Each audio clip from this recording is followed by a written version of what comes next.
আল কুরাইশ কোরআনের 106 নম্বর সূরা। এটি একটি মাক্কি সূরা এবং এর আগের সূরা অর্থাৎ সূরাতুল ফিলের ধারাবাহিকতায় এই সূরাটি নাজিল করা হয়েছে। এই সূরাটি নাজিল হয়েছে কুরাইশদের প্রতি একটি বিশেষ আহ্বান নিয়ে। আল্লাহর প্রতি কৃতজ্ঞ হও এবং একমাত্র তারই ইবাদত করো।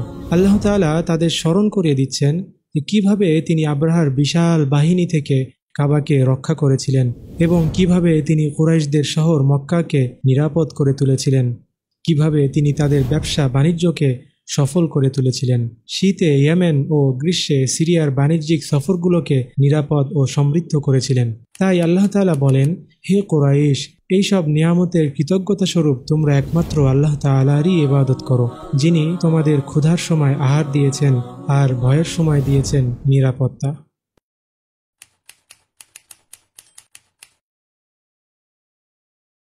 বিসমিল্লাহির রহমানির রহিম।